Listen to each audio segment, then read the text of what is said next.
Hello guys, সবাই কেমন আছো?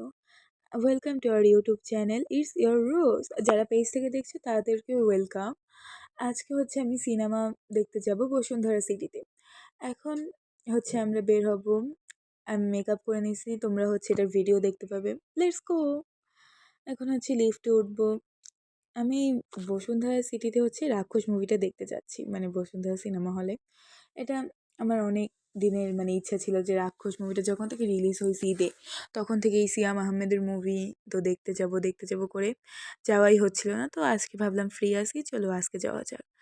তো এখন হচ্ছে আমরা লিফট থেকে নেমে যাব। লিফট থেকে নেমে বসুন্ধরা সিটি আমাদের এখান থেকে অনেক দূরে, তাও আমি হচ্ছে ভাবলাম যে না, সেই রিক্সায় যাব। রিক্সায় গেলেই হচ্ছে ভালো আসে। আমার সিএনজি অত একটা পছন্দ না। তো আমি রিক্সায় যাওয়ার জন্যই মানে রিক্সায় যাওয়ার প্রস্তুতি নিতেছিলাম। আমার এখানে যদি রিক্সাও না পাই তখন কী হবে? এখানে যদি সিএনজি পাওয়া যায় না, আশা করি রিক্সা পাওয়া যাবে। এই নিয়ে আমি ভাবতেছিলাম। তার মধ্যে সিনেমার টাইম এই ৩টার দিকে, আর আমাদের বের হতে হতেই এত দেরি হয়ে গেছে, 2টা 30 বাজে। আর এখান থেকে যেতে অবশ্যই 1 ঘন্টার মতো লাগবে আমি মনে করছিলাম, কিন্তু লাগে নাই। তো রিক্সা পেয়ে গেছি অল্পতেই, এখন হচ্ছে যাচ্ছি। যেতে যেতে আমি ভাবছিলাম আল্লাহ মুভিটা কত সুন্দর হবে। আমি এত এক্সাইটেড ছিলাম। আমি জানি আমি এক্সাইটেড হইলেই কিছু একটা গড়বড় হবে। আমি ভাবছিলাম কী গড়বড় হবে, কী গড়বড় হবে, কী হবে।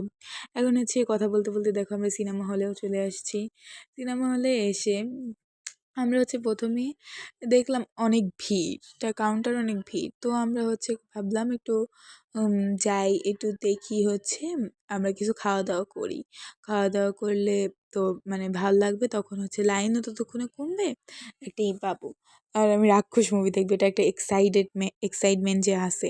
তো হচ্ছে আমি এখানে খাওয়া দাওয়ার জন্য বসছিলাম। খাওয়া দাওয়ার জন্য বসার পর হচ্ছে আমি এখানে মানে এখানে আমরা ফুচকা অর্ডার দিয়েছিলাম, তো ফুচকার জন্য আমি অপেক্ষা করছিলাম। এই যে ফুচকা এসে গেছে। আমি না ফুচকার ক্লিপ নিতে বা আজকে আমি ভিডিওর ক্লিপ নিই, আমি ব্লগ করি না, তো হঠাৎ করা শুরু করছি, তো ক্লিপ নিতেই ভুলে যাই।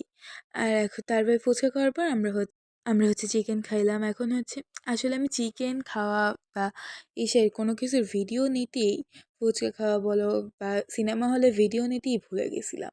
তেমন একটা ভিডিও ক্লিপ নেওয়া হয়নি, যতটুকু নিয়েছি সবগুলো জোড়া লাগিয়ে আমি একটা বানাই দিছি জাস্ট, আর কিছুই না।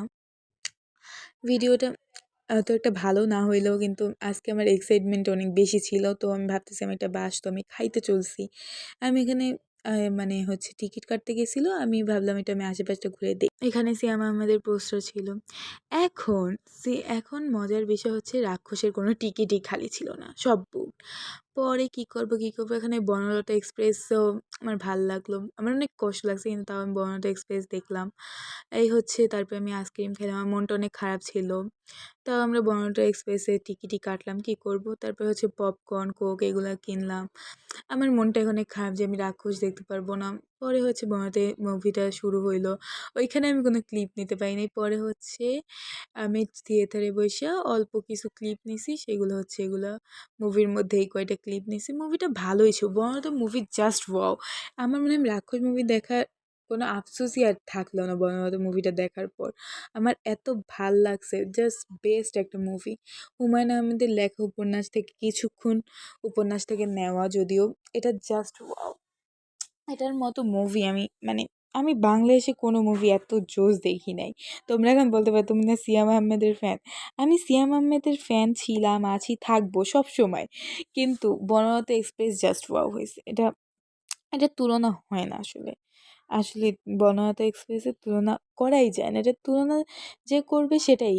তারপর হচ্ছে মুভি-টুভি দেখতে, দেখতে আমাদের রাত হয়ে গেছে। এখন হচ্ছে রাত হয়ে গেছে। এখন আমরা ভাবছিলাম একটু কেনাকাটা করবো, কিন্তু দেখলাম সব সব হচ্ছে বন্ধ, সব বন্ধ। তো আমি ভাবলাম হচ্ছে আচ্ছা ঠিক আছে থাক, আজকে আর কেনাকাটা করবো না। আজকে তাহলে যাই। তারপরে হচ্ছে আমরা বের হয়ে যেতেছিলাম। তখন হচ্ছে একটা ইন্টারভিউ নেওয়ার জন্য আসছিল। কিন্তু আমরা হচ্ছে সবাই এত টায়ার্ড, আর আমার মনে একটু কথা ইচ্ছা ছিল না। পরে হচ্ছে আমরা চলে যাইতেছিলাম। আমার কিছুই ভাল লাগতেছে না বনলতা এক্সপ্রেস দেখার জন্য। মুভিটা এত কষ্টের ছিল, তাই আমার ভাল লাগতেছে না। এদিকে বাসার দিকে যাচ্ছিলাম। আজকের জন্য এতটুকুই ছিল। আজকে আর আমি কোনো কথাই বলতে পারবো না। তো এতটুকুই, ব্লগটা এতটুকুই, এখানেই আমি শেষ করতেছি। আবার দেখা হবে নেক্সট কোনো ব্লগে। সবাই ভালো থাকো।